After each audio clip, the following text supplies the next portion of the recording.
नमस्कार कक्षा 9 के प्यारे बच्चों। हम लोग संस्कृत विषय में माहेश्वर सूत्र एवं वर्णों का उच्चारण स्थान पढ़ रहे हैं। पिछली कक्षा में हमने इसमें वर्ण एवं प्रत्याहार, वर्ण विचार और स्वर ये पढ़ा था। स्वर किसे कहते हैं और स्वर कितने प्रकार के हैं ये मैंने आपको बताया था। स्वर 3 प्रकार के होते हैं, ह्रस्व, दीर्घ और प्लुत। आज उसके आगे हम लोग संस्कृत में वर्ण विचार यानी उसके व्यंजन पढ़ेंगे। वर्ण के 2 भेद हैं, स्वर और व्यंजन। तो स्वर हमने पिछली कक्षा में पढ़ा, आज हम लोग व्यंजन पढ़ेंगे। व्यंजन जिन वर्णों की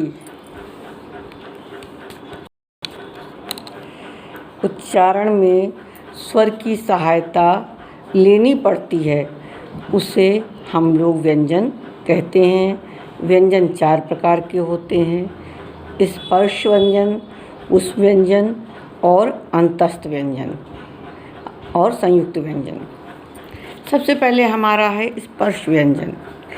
स्पर्श व्यंजन वे हैं जिन वर्णों के उच्चारण में मुख से भागों का स्पर्श होता है। इनकी संख्या 25 बताई गई है। ये जैसे कवर्ग का, खा, गा, घा, अंगा, चवर्ग चा, छा, जा, झा, इया, टवर्ग टा, ठा, डा, ढा, ड़ा, तवर्ग ता, था, दा, धा, ना, पवर्ग पा, फा, बा, फा, मा। ये हमारे 25 स्पर्श व्यंजन हैं। दूसरा है ऊष्म व्यंजन। ऊष्म व्यंजन वे व्यंजन होते हैं जिनके वर्णों के उच्चारण में वायु की रगड़ से ऊष्मा उत्पन्न होती है। इनकी संख्या 4 है, शा, खा, सा, हा।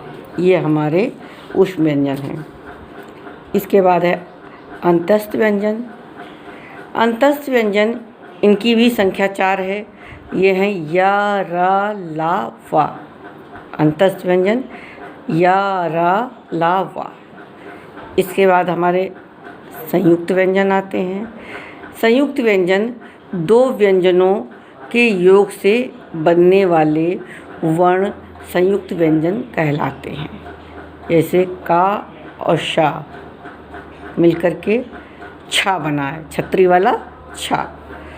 ता और रा, ता धन रा, त्रा, त्रा त्रिशूल वाला। जा धन इया, ज्ञा, ज्ञान वाला ज्ञा। ये 3 हमारे संयुक्त व्यंजन हैं। इसके बाद ये तो 4 हमारे व्यंजन हुए। इसके अलावा भी हमारे कुछ संकेत हैं, जैसे अनुस्वार। अनुस्वार वर्ण के ऊपर लगे बिंदु को अनुस्वार कहते हैं। जैसे का के ऊपर बिंदी लगेगी, ना के ऊपर बिंदी, सा के ऊपर बिंदी, कंघा, जंगल, ये सब हमारे क्या हैं, अनुस्वार हैं। उसके बाद विसर्ग है। विसर्ग वर्ण के अंतिम ध्वनि जब हा को प्रकट करने वाले के लिए विसर्ग हा का प्रयोग होता है, जैसे अतः, पुनः, स, रामा आदि। इसके बाद हमारा है अनुनासिक। कवर्ग से पवर्ग तक उच्चारण तक सभी वर्णों के अंतिम वर्ण को अनुनासिक कहते हैं, क्योंकि इनका उच्चारण करने के लिए श्वास को अंशतः नासिका से बाहर निकालना पड़ता है। ये वर्ण हैं इया, अंगा, णा, ना, मा। इसके लिए चंद्र बिंदु का प्रयोग किया जाता है। बच्चों, इसमें मैंने आपको 5 प्रश्न दिए हैं। इसको आपको उतारने के बाद कई बार आप वीडियो देखिए और जो प्रश्न का उत्तर जैसे समझ में आ जाए उसको आप लिखिए। व्यंजन किसे कहते हैं? पहला प्रश्न। व्यंजन कितने प्रकार के होते हैं?